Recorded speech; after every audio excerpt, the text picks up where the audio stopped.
Hi there, happy Monday. Getting rolling here with Take Two with Jerry and Debbie on EWTN Radio. Good to have you with us, along with Debbie Georgiani. I am Jerry Usher, and we hope and pray that you had a good weekend, whatever good means for you, restful, productive, insightful, inspiring, leisurely. Yeah. But welcome back. It's a Monday episode of the program, and Debbie, it is good to be back with you. I hope that you and Marty had a good weekend.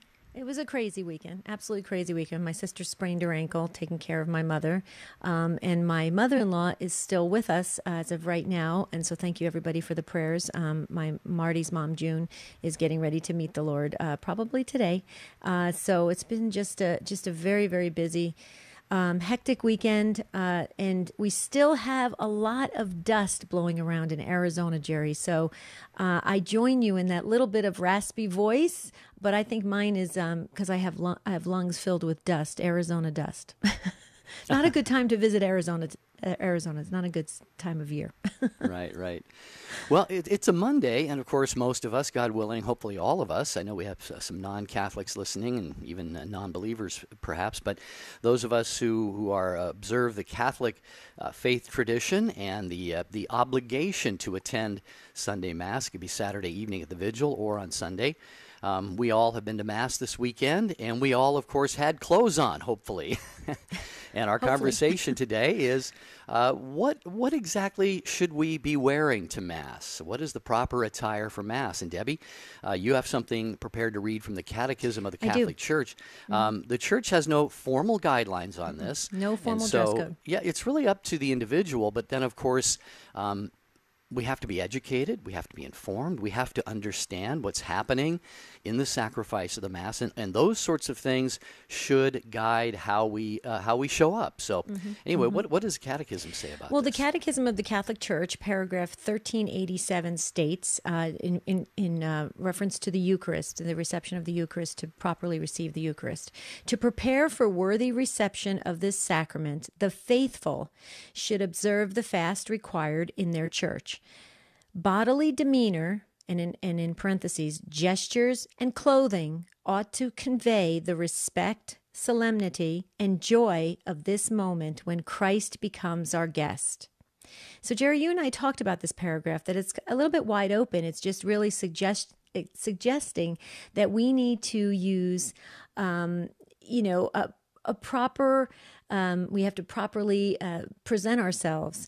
And whatever that is for us, I guess as mature Christians, we know what is proper and reverent. And so the church leaves it up to us to basically decide that. Although I will tell you that certain churches and pastors do speak about, suggestions on how to come to Mass. Especially, I think we need to make the distinction, Jerry, that we're not talking about if like, let's say you can't afford a 3-piece suit to go to Mass. Okay, that's understandable. I mean, that is really understandable. Casual dress is okay, absolutely. I think what the church is referring to, and the reason why I say this, Jerry, is because I helped in liturgy coordination for many years, is that they just don't want to have provocative dress or things of that nature come into the house of God, because A, it's a distraction to others, and also it is just irreverent. And so I think that we need to make that distinction, because I wouldn't want people to call up and say, I can't afford a suit to wear to Mass, and either can I. So there you go. So I just wanted to make that. But we're talking about proper attire today for Mass. And so we want to hear from you. Here's the number, 833-288-EWTN. That's 833-288-3986. Yeah, you can also connect via text. You can text the letters EWTN to 55000. Wait for your prompt, and then put in your first name and your comment, your question, your insight, your own experience. Maybe share your own approach, your own philosophy on how you dress for Mass. And you can also post comments. We are streaming the video on YouTube and Facebook. But most of you would love to hear your voice. 833-288-3986. We're already getting, I see on the take2show.com website and social media, comments are already coming in. But I did post, by the way, I posted at take2show.com a fine article by a priest who is regularly on EWTN, Monsignor Charles Pope. So if anybody wants to know how he feels about this, you can go to take2show.com. But Debbie, another factor, and a lot of people would say this shouldn't play a part in it, and in a way I agree with them, but you and I both live in climates right now where we're expecting 120s this week where I live. Yep. And so it's very, very common, like a weekday mass, even at Sunday masses, for people to come in shorts, and like you said, not provocative, not scantily dressed, but very, very nice shorts down to or below the knees, for example. I have been known to wear shorts to Mass at times, I confess readily, although I really am working on trying to be more reverent in my own life. So I'm just going to admit right away that I'm not perfect in this area, but I do believe that it calls for the reverence. I mean, a lot of people will make the comparison or the analogy, Debbie, if the president were to come or if the Pope were to come, how would you dress? Okay, I get that, and that should definitely be a consideration. So, but what about where you live, Deb? I'm sure a lot of people go to Mass, dressed not in three-piece suits. Let's put it that way. Well, I've said this before, Jerry. We've had at our wedding, Marty and I, when we got married, we had folks show up in shorts, and it was at our wedding, and it was a little shocking to see them in shorts, but it was really hot. And that's the way it is when you live in climates like ours. But here's the thing, Jerry, I had a priest once say, and tell me what you think about this. He said to the parishioners, he merely just said this: go into your closet and whatever the best you have, present that to the Lord on Sundays. And he just said it like that. And everybody just kind of looked around, because you could tell that there were many in the pews that had, much better dress at home. And what do you think about that? If just to look into your closet and the very best you have, whatever that is, maybe that is only shorts. Now, Jerry, I do know you have dress slacks in your closet because you've had to wear them for photo shoots, remember? So you have that.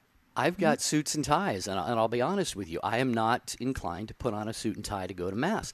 Not that I would have anything wrong with that. I think that would be beautiful, that would be awesome, that would be reverent, and that would be showing the Lord something very, very beautiful. But it's just not my thing. I mean, I would put on slacks, or I'd put on jeans and a nice shirt, something like that. But so, folks, there's no right or wrong. How do you approach this? Does your pastor or your parish say anything about it? 833-288-3986. Take Two with Jerry and Debbie goes to your calls in a minute.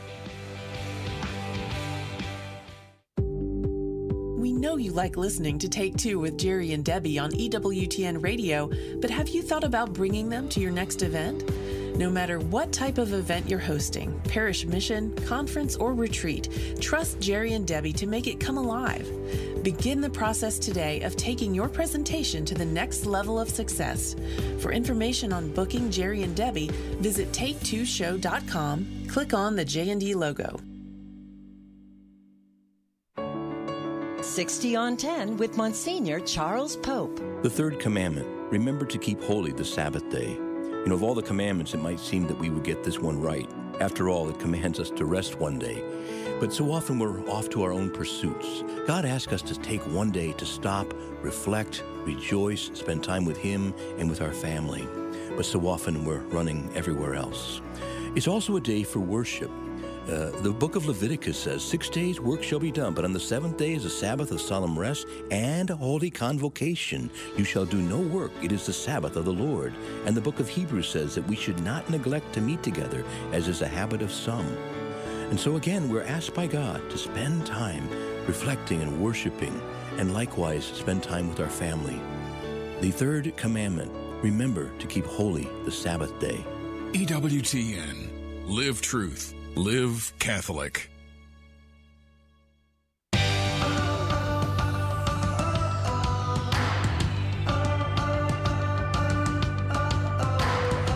This is your show, Take Two, with Jerry and Debbie. Jerry Usher and Debbie Georgiani here, and you. We need your phone calls because you make all the difference in the world. So here's the number, 833-288-3986. Just wanted to highlight, we're talking about Mass, so I just wanted to make sure everybody knows that the Holy Mass from Our Lady of the Angels Chapel is tomorrow morning and every morning at 8 Eastern Time. Okay, it's just a reminder. We always like to put these little tidbits in, so it kind of, fills up your calendar with EWTN. I just love that, Jerry. Sorry to call you out on the dress slacks, Jerry, but I do know, at EWTN when we did a few of our promos for the Take Two show, you wore some pretty nice jackets and sport coats and stuff. So you do have that ability to wear that, and I think we all do, Jerry. I know I have dresses in my closet.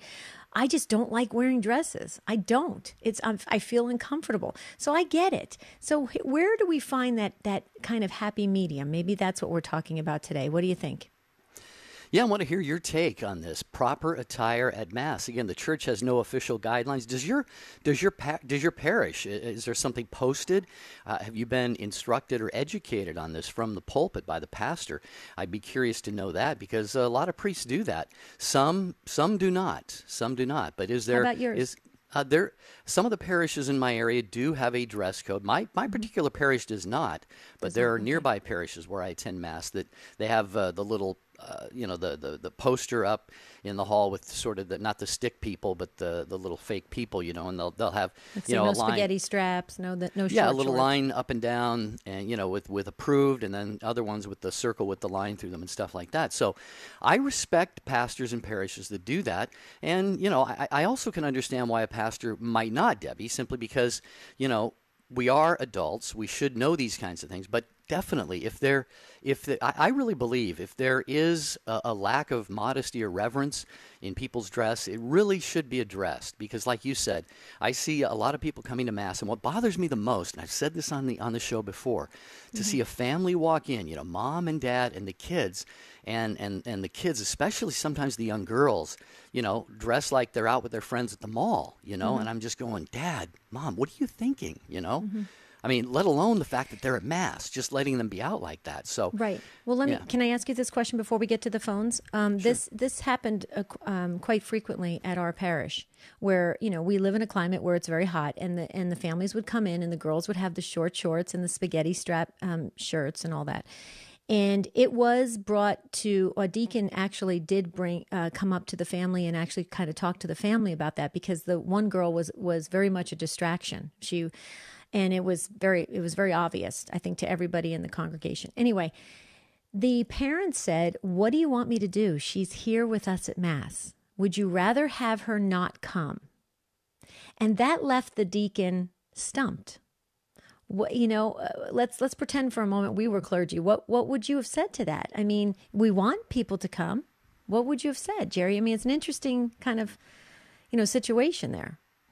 Well, I'm going to deflect that to the Take Two family and ask those of you who are listening, what would you say? Would you, maybe you're in that boat. Maybe your kids simply, it's all you can do to get them to go to Mass. If you were to try to impose some sort of, a code upon them, a dress code, or require that they dressed a certain way, and they would rebel. So are you a parent in that boat? That's certainly a worthwhile topic to discuss as well. 833-288-EWTN is the number. Okay, you ready, Deb? Should we go take some of these calls? All right. I am ready. And is Bob first up? Yep. Is that what you're showing? Okay. Bob in St. Joseph, Missouri on Covenant. No, sorry, Jean is first. Sorry about that. Okay. Jean in sorry, Bob, hold on. Don't move. You'll get some kind of virtual award. Don't worry about it. Jean in West Virginia. Welcome to Take Two with Jerry and Debbie. Hello, Jerry and Debbie. Hi, Jean. I was the father of two teenage daughters. They've grown to be fine young women. I think one of my suggestions for the mother particularly is who buys the child's clothes. I doubt whether the daughters buy their own clothes. They probably get the money from mom and dad to buy the clothes. But what mom does a couple hours before Mass is she says, these are appropriate things to wear. Yep, they're going to rebel. That's all part of it. It works sometimes if both parents stay toe-to-toe and say, no, this is what it's going to be, then that's what it's going to be. Yes, the way my fellow Catholics dress is a huge pet peeve for me. I'm a extraordinary minister, and I am sometimes appalled to see some of my fellow parishioners approach the altar of our Lord dressed in the way that they're dressed. And these are folks that I know are of means. Tell me, guys, you can't put on a pair of slacks. You could go to the Goodwill store and get a pair of khakis for $3. And put on a nice shirt. You have to wear a T-shirt with, drag racing or the Grateful Dead skull on your shirt. Really? I've got some comments saying, oh, well, he likes to, wear a sport coat and tie. Well, my goodness, if I'm going at the altar of my God, so that's my feeling. And ladies, I think appropriate attire. I know, Debbie, you live in a very hot environment, and I understand that. But I bet you your church is air conditioned. I know my loving wife has to bring a sweater during the summer when it's 90 degrees out because it's so warm in church. So I don't think wearing a revealing top with a plunging neckline is really keeping you that much cooler than a nice cotton shirt. Right. Okay, I'll be quiet. No, I agree. Good stuff, Gene. Go no ahead, argument Deb. from me, Gene. I agree with you. But Gene and Jerry, let me ask you this quick question before we let you go. What about that family that was confronted by the deacon, and the family said, listen, basically it's hard enough to get her here to Mass. And if she's going to come here and she's just, kind of putting her feet firmly on the ground saying, I'm going to wear what I want to wear if you want me to be at Mass. What do? Do you say just stay home? Do you drag her out of the house? What do you do, Gene? It sounds like your children were very, you could work with them very well. In this particular case, it sounds like it's a tough situation at home, and the parents are just grateful to have their daughter at Mass. What do you think? No, our children were very rebellious and very difficult. You just had to have that moment where you said, this is the way it is. Well, I'll quit going to Mass. Well, you can do that when you're 18, but as long as you're eating at our table and sleeping in our house, you will attend Mass with us. And why can't you, if the Queen of England were coming to visit us tomorrow, would you dress that way? Right. That's how I would approach it. Or if someone that they really are very enamored with, and say, is that the way you would dress? And if they answer yes, say, I don't think that's a good choice. Being a parent is the hardest job in the world. And there's no textbooks or there's no advanced degrees to help you be the best parent. And without the Lord and without our religion as the final pier to hold up our life, I think we're lost at sea. Yeah, Gene, and what you said, I think there are at least two important ways to go about this as parents, many more than that, obviously. You said, if you're going to live in this house, eat at this table, then this is the way it's going to be. And then parents have a right to do that, and kids should have enough respect for parents to heed what they want them to do in that situation. I would say another key factor here, we touched upon it earlier, I know Eugene will appreciate this, and that is education, and we need to know what it is that is happening during the holy sacrifice of the Mass. It is, of course, it's a representation of the sacrifice of Jesus on Calvary. You mentioned if the Queen of England was coming over, unfortunately, a lot of young people today would go, who's the Queen of England? Why should I get dressed up for her? See, that's a lack of education about the Queen of England and the history of that office and all of that knowledge and the history and all of that would, I think, automatically prompt somebody to say, wow, I need to really look my best when this person comes over. So, Gene, you make some great points. Thank you, sir, for calling up. Thanks for your service in your parish.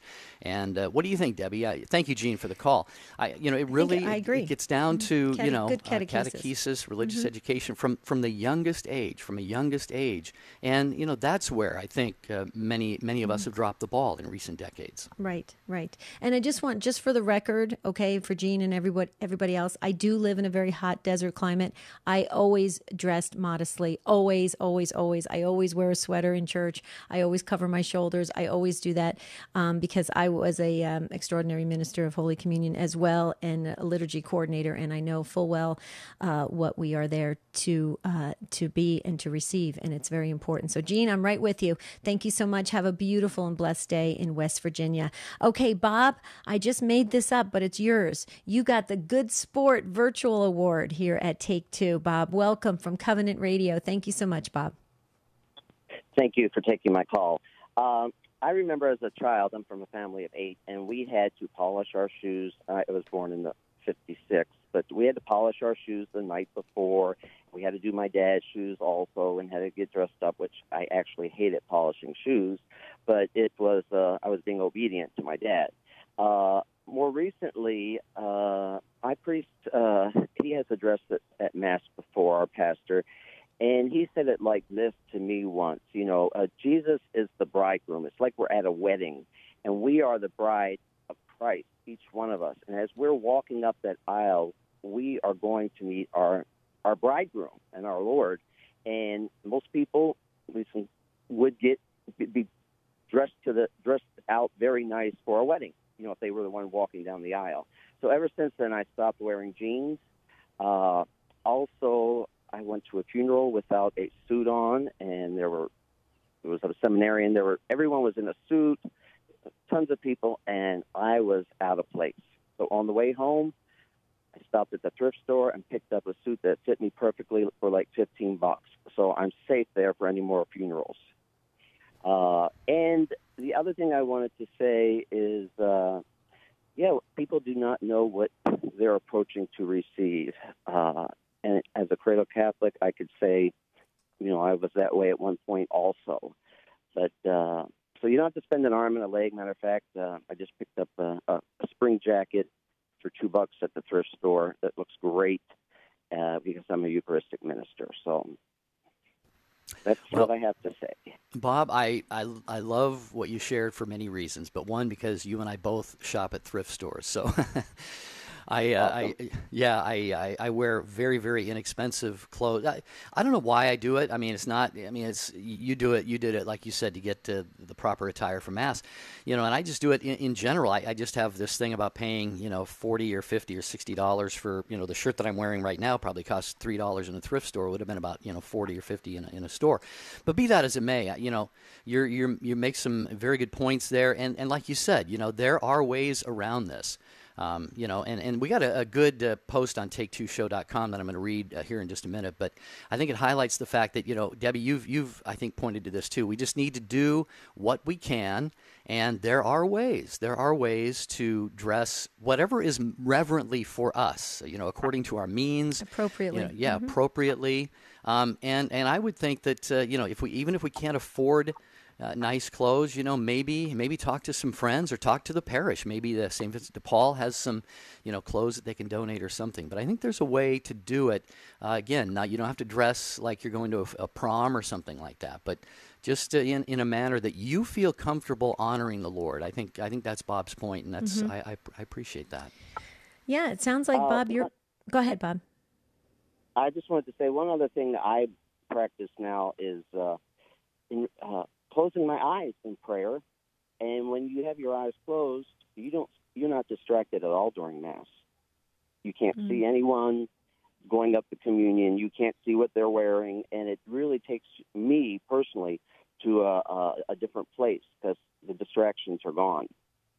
Right, and keeps you focused. Yeah, keeps me focused, and I have struggled with the child that's not dressed appropriately, but both parents have to be on the same page. And that's a whole nother story. Thank you very much.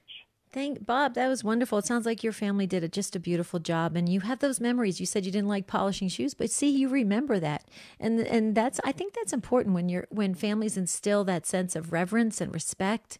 I think it's huge, and it goes a long way. It goes right into adulthood.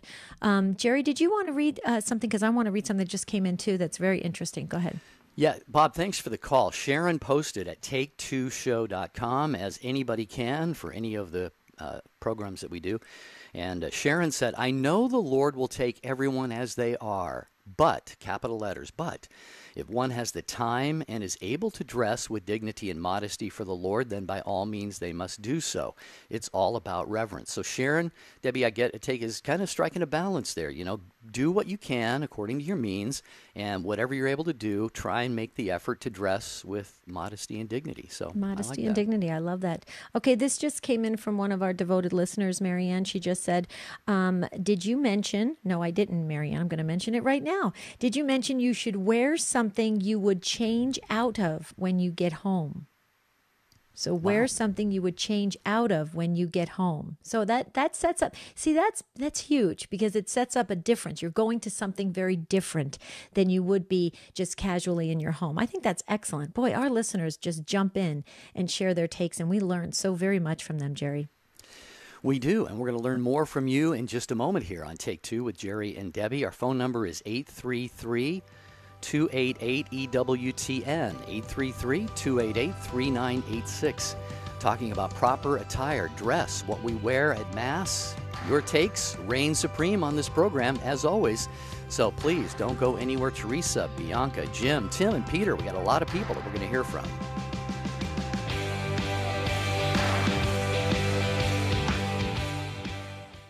Lauren Ashburn. I've always been pro-life, but have never been able to talk about it in the news. And now, not only do I share it internally, but I share it with a global audience. The leading Catholic voices are on EWTN Radio. It's time for Family Man with Dr. Gregory Popchak. No one likes to get angry, but sometimes we can't help it. Anger is a God-given response to injustice that's supposed to motivate us to address the problems we encounter. Of course, wrath is one of the deadly sins, but anger isn't always sinful. It all depends on what you do with it.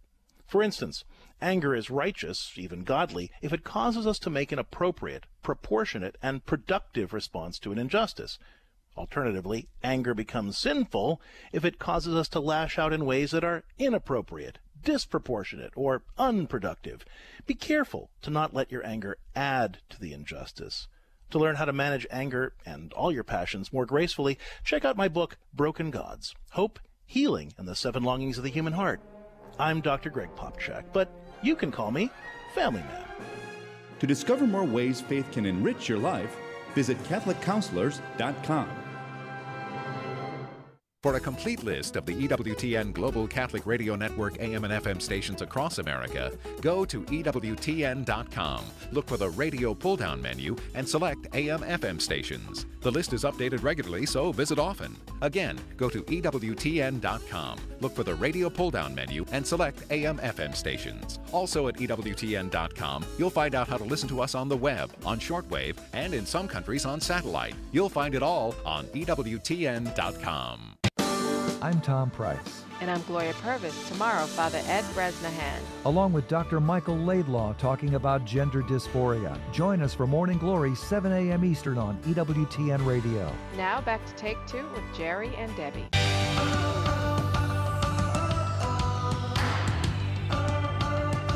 Okay, we're talking about proper church attire here on Take Two with Jerry and Debbie. And we're going to go back to the phones. We also got social media comments coming in, text messages, emails. We're going to try to get to everyone. This just really ignited so many things inside of you, we can tell. So we want to get to as many as we can. We're going to move very quickly, and we're going to Teresa in Indiana on EWTN.com. Teresa, thank you for waiting, and welcome to Take Two with Jerry and Debbie.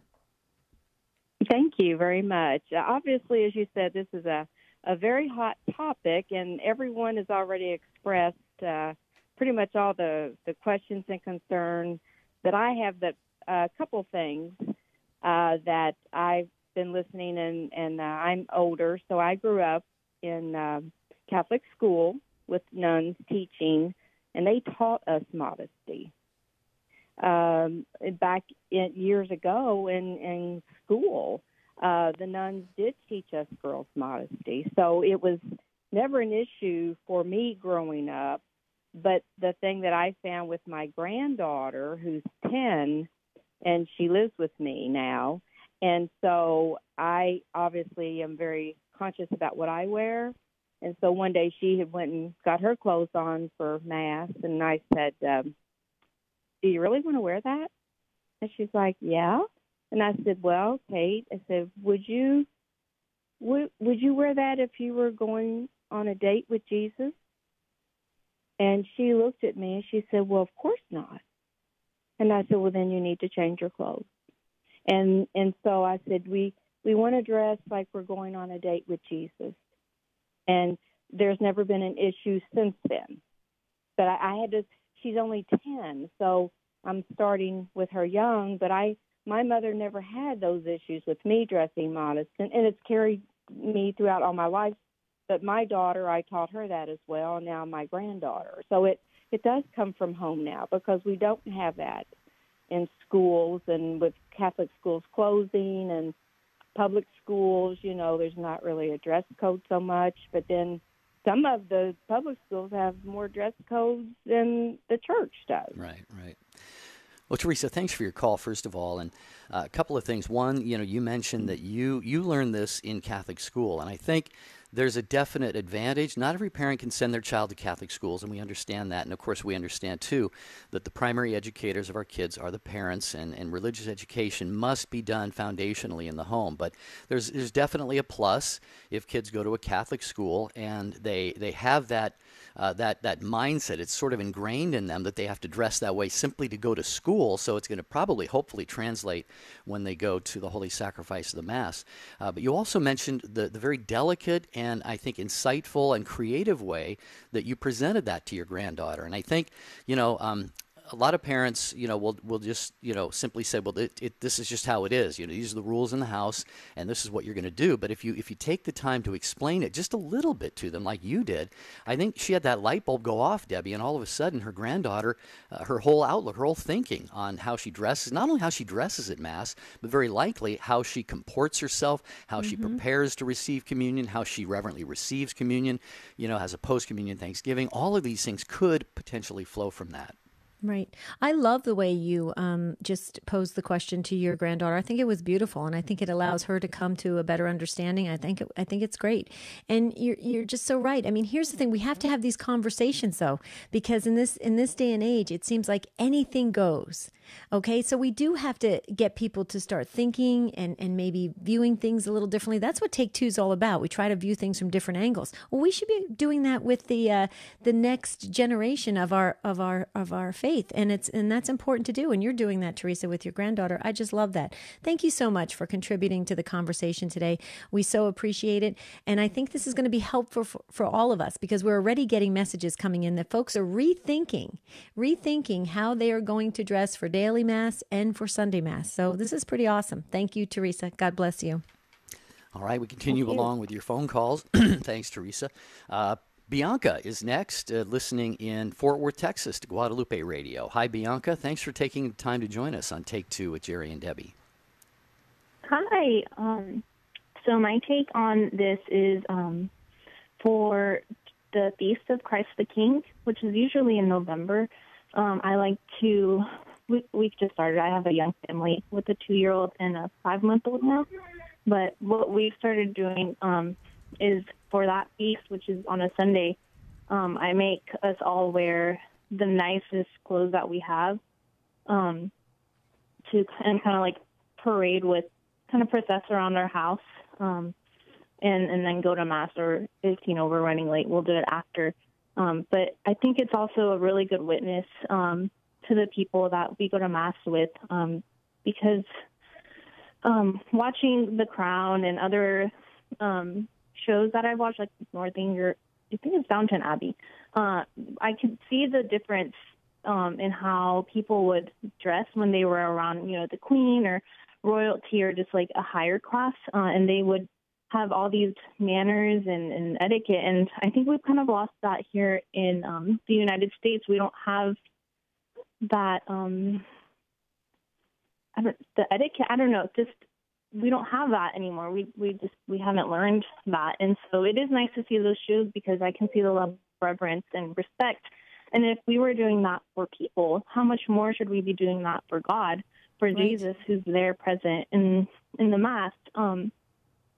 So I'm trying to teach my little girls that, and myself too. When I was a teenager, I would wear jeans and shorts to Mass until my dad signed me up to profess the cross at the beginning of the Mass. And somebody, thankfully now, I was mortified then, approached me and told me, hey, you really shouldn't be wearing jeans or tight pants when you're processing at the beginning carrying the cross. And I was so embarrassed. I was like, why? And I was like, well, so anyway, because of more out of embarrassment, I did start wearing skirts and more modest clothes whenever I would process the cross down. But I'm really thankful now that they approached me because that planted the seed to be like, hey, maybe I should be dressing up nicer to go to Mass and more modestly, and it made me rethink what I was going to Mass for and who I was receiving. And But look what you're doing, Bianca. You are starting you are a leader, and you're starting a trend in your own parish and for your children, and others will follow. That's how it works. We just need some good, strong leaders to step up and do the things that are going to educate us and make us better Christians. And if you have the ability to do that with your family, I think that's awesome because others will follow. I look at our LDS brothers and sisters, our Mormon brothers and sisters. I see them every single weekend come out of their church services. They are all dressed to the nines. They are all dressed beautifully with suits and with dresses. The kids are dressed beautifully. It is so beautiful to watch, but then it also wakes you up because you go, wait a minute. We are going to receive the real presence of the Lord. We better really do that. And so I think this is a good conversation to have, and I love the way you are training your family. I think it's awesome, Bianca. Thank you.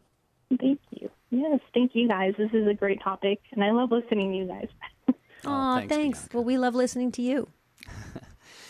Appreciate your call, 833-288-3986. Proper attire at Mass. Debbie, we got a lot of social media comments, including from around the world this morning or this afternoon or tomorrow or whatever Ireland? time. Yeah. Do we have Ireland coming in? Yeah, cool. Yeah. Margaret from Dublin, Ireland.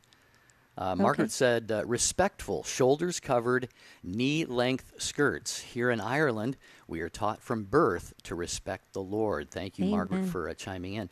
And also on take2show.com, Peggy got a little bit creative here. Peggy says, I miss the reverence with which we dressed when I was a child and young adult. We had a saying at home that I've shared with other moms over the decades. It applies equally to sons and daughters. She says, cover the shoulders, cover the thighs. You're dressing for Jesus, not for the guys. Or girls, if it's said to sons. So she puts it in a little poem there. I love that. Yeah, very creative. So wait, that is very creative. I'm gonna have to listen to the show again. That is really good. Okay, and then did you see? We need to address this again because we always get this every time we do proper attire for Mass. Betty says for some, jeans and a clean shirt is the best they have. Absolutely. See, that's the thing. We need to say that again. Be the best you have. Put on the best you have, whatever that is.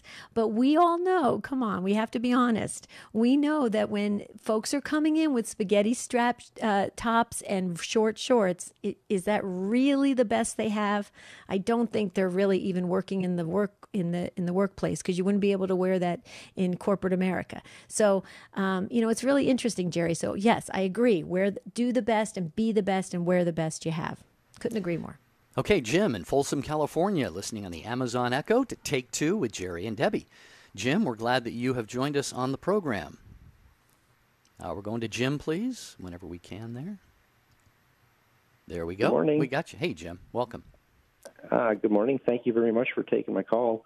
And just wanted to make a couple quick comments. I was born in the late 40s in Northeast Pennsylvania, and I was raised in an Episcopal church environment. And back in the 50s, when I was a kid, you didn't even think about going to church without a suit and tie on and your shoes polished up, like Bob said earlier on the show.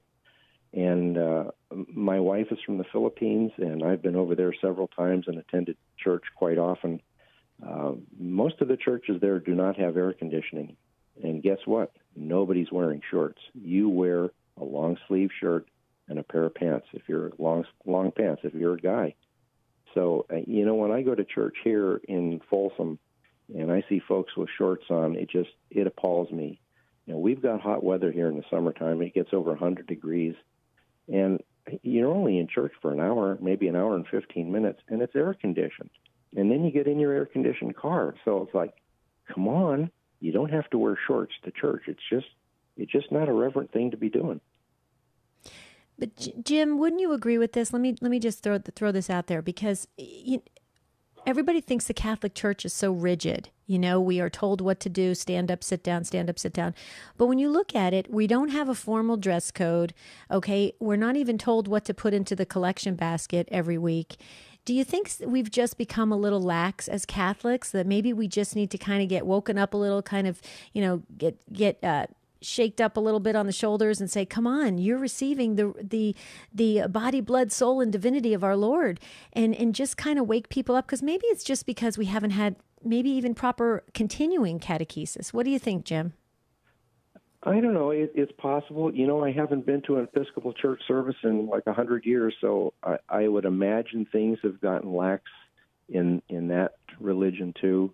I'm not sure, but I know as a kid, like I said, in the Episcopal church, we had to do the suit and tie thing, and a lot of my friends were Catholics, and I attended some of their services, and it was the same thing, suit and tie, no question about it. So I don't know. I don't know if things have gotten lax, or I don't know. Yeah, this is a very, very complex issue. Jim and Debbie, you both know this. I mean, we've had decades of shabby catechesis and religious education, not everywhere, of course, but it really, I think one thing we need to do is look at the declining numbers of Catholics who are going to Mass, the declining numbers of Catholics, the appalling percentage of Catholics who believe that Jesus is truly present in the Eucharist. I think, Debbie, that one statistic right there could go a long way toward explaining why we dress the way we do and talk in church and chew bubblegum in church and receive the Eucharist willy-nilly and dash for the door while it's still in our hand and all of this stuff. I mean, the fact that so few Catholics really actually still even believe in the real presence. Very true. Very true. Yeah. Go ahead, Jim. Maybe it's something that might fall to the priest in each of the parishes. Maybe there's a monthly or weekly bulletin that comes out that everybody is handed at the door when they enter or leave, and possibly if there was stuff in there about don't leave as soon as you've taken communion. Don't just walk out in the middle of things. I know we had a priest a year or so ago who actually said that. And right in the service, he was very appalled that people would receive communion and walk up the aisle and continue right on walking out the door. He was not a happy camper with that, and he mentioned it. Possibly the priest putting it in the bulletin about proper dress, stay for communion, the whole thing. Yeah. Yeah, Debbie, I don't know if you've experienced this being in your warm climate. I'm in a warm climate too, and I've actually seen priests who show up for at least daily Mass, in shorts and sneakers, and of course they put their vestments on, so you can't tell that they're wearing shorts, but underneath they are. So, I mean, it really has to be something that we as Catholic Christians, the lay faithful, educate ourselves on and act and dress accordingly. But also, it really has to come from the pulpit, in the bulletin, during religious ed classes, whatever. Yeah, so it's a combination of things. Wow, this is Jim, you gave us more food for thought for a future topic. So thank you so very much for contributing today. We really appreciate it, and we've got to do more of maybe some more topics on the Eucharist, Jerry, to get folks to maybe think about how they can share it at home so that people can build a relationship with God. Thank you, Jim, so very, very much. Jerry, I know you were going to highlight the Catholic News Agency, I believe. Yeah, CNA, Catholic News Agency, the only fast, reliable, and free Catholic news source. It brings blogs, stories, opinions, and more to your fingertips. An online service from EWTN News at CatholicNewsAgency.com. Okay. Next up is Tim. Tim's in Houston, Texas on Guadalupe Radio Network. Hi, Tim. Thank you for waiting, and welcome to Take Two with Jerry and Debbie. Hi, Tim. Hey, good day. Yeah, hi, good day, guys. All right, so I'm just going to make this short and sweet, and it's pretty much just to add towards, how we should be and whatnot. So number one here, jumping right into it, of course, when it comes to being reverent and whatnot and respectable by Mass, I reference back to St. Paul in 1 Corinthians chapter 11. He talked about the role of women, in particular how they should conduct visions. And, of course, even talks about headdresses, and which, of course, are also veils and whatnot. So the way to... I'm having a difficulty, Jerry. Yeah, Tim, you're breaking up quite a bit on you. You must be on your cell phone. Are you with us still, Tim?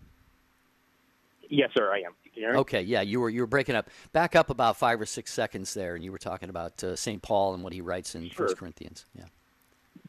Sure. Yeah, he mentions in 1 Corinthians chapter 11 how women should, conduct themselves with being veiled, at church and whatnot, and how that brings reverence to God and that has respect for God. So, of course, this is something to take, as we can equip ourselves with knowing very well that women who veil their heads, are pretty much sacred, creatures, right? Women, because of course they can bring life to the earth and whatnot because of that. And of course, the Holy Eucharist is sacred itself. So of course, that itself is veiled. So that's just one little point towards being reverent and of course being dressed modestly and properly, even for the Mass. So I wanted to reference back to St. Paul, there for everyone else here. And of course, looking back at St. Padre Pio, I just bought a movie on St. Padre Pio. A lot of the women there in that movie were pretty much dressed according to how St. Paul was talking about. So just tying all this together, and it just lets us know, like, okay, let's put this to action. Let's do what the Bible is, telling us to do, and base it off of our lives. And then last point I want to make here is the Catholic content under Formed, the website Formed. I realized that one of the guys was asking a question that if Jesus Christ was to come into the earth today, back to the earth, and he was to come back at 3 o'clock today, would we drop everything and go? I'm pretty sure we all would, right? So I'm pretty sure a lot of us would get in our best suits, in our best dresses, set up a big banquet, and have a party that says, okay, tell us more about what's going on in heaven, and so on and so forth, right? But that's something that that we should all take an aim at and really put to use. If it's in the Bible itself, you know what I'm saying? They always mentioned in the Bible, and they even mentioned in there that the Bible stood for an acronym and basic instructions before leaving Earth. So when I looked at that, I thought, okay, well, everyone needs to hear that. Everyone needs to go by that. And take it from me, Debbie. I have to agree with you. I come from, of course, Texas. It's so hot, wearing a suit to Mass, but I guess you could say we can offer that as a sacrifice to God. Mm-hmm. Absolutely. You know what I'm saying? Yep. Absolutely. Tim, I agree with you. Go ahead. Go ahead. I was just going to say real quickly, because we're going to be running out of time. But real quickly, you made some great points here, and here's the thing. We must allow people to fall in love with our Lord, to deepen their relationship with God. When people deepen their relationship with God, they start to know all these things, like you're sharing, Tim, that is evident in the Bible. The problem is people feel so disconnected with God, they don't even know where to place him sometimes. They go to Mass out of habit or routine, or because they feel guilty, or it's an obligation, or whatever. And it's really unfortunate. We must get back to really the ministry portion of introducing folks to God and letting them understand God. So I just wanted to say, Tim, I agree with you wholeheartedly. It goes back, for me anyway, for religious education, back to a strong catechesis, an ongoing catechesis until we take our very last breath on this earth. That's my thought anyway, my takeaway, Jerry. Tim, thanks so much for the call. Going to try to get to a couple more if we can. By the way, Tim mentioned the veils, or I think they're called mantillas, for women, and St. Paul's directive in 1 Corinthians chapter 11. And Katie on social media also asked about that. And actually, the 1983 Code of Canon Law abrogated, or in other words, abolished or nullified the requirement that women wear a head veil. Right. St. Paul does talk about that, but in the 1917 Code of Canon Law, the Church did maintain the Pauline discipline, but the 1983 Code of Canon Law did nullify that. However, women still are certainly very welcome to wear a veil at Mass, but it is not required. So, Katie, in answer to your question, and anyone else who might have had that question, the Church does not require that any longer. That's right. Okay. Good job, Jerry. You're so okay. Where do we go next? Are we? Do we have time for Philip? Yep, we do. Philip. Okay, Philip in Minnesota. About 2 minutes. Yeah. On Real Presence Radio. Philip, we have about 2 minutes, so we wanted to get you on the air. Welcome to Take Two. How are you this morning? Good, Philip. Thanks for the call.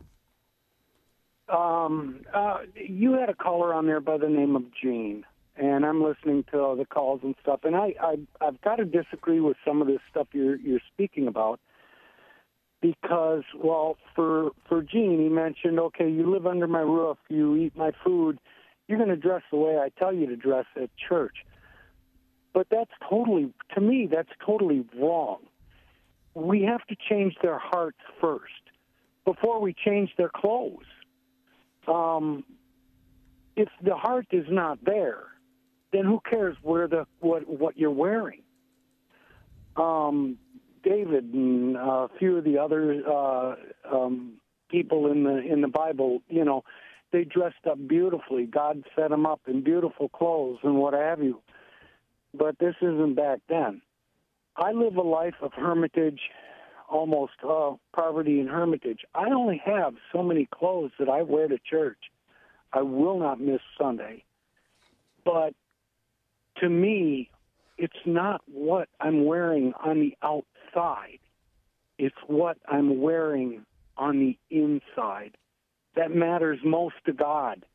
We dress up for other people to say, hey, look, I'm dressing up for God. But are we really? Can we really say in our heart, yes, we're dressing up for God? Right. Dress your heart first. Philip, the clothing will come later.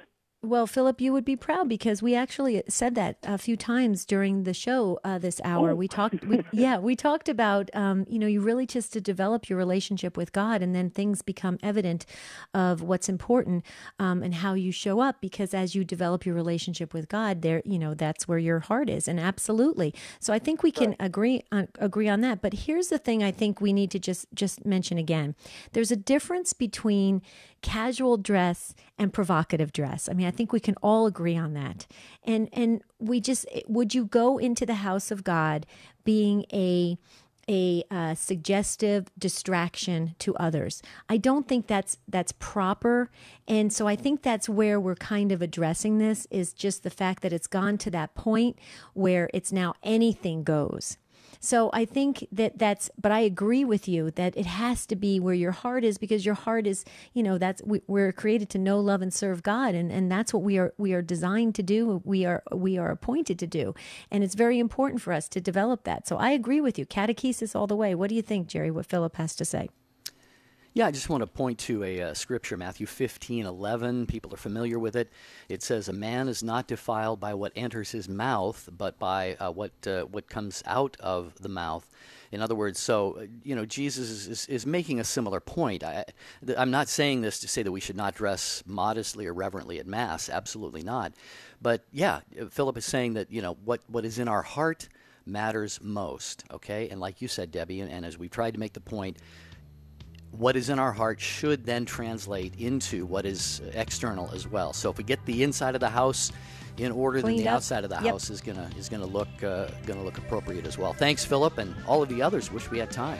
Wow, sorry, Cindy, Tim, the others. My goodness, we could have gone a couple more hours on this, and but you did a great job. We learned a lot, and hopefully you've grown as well.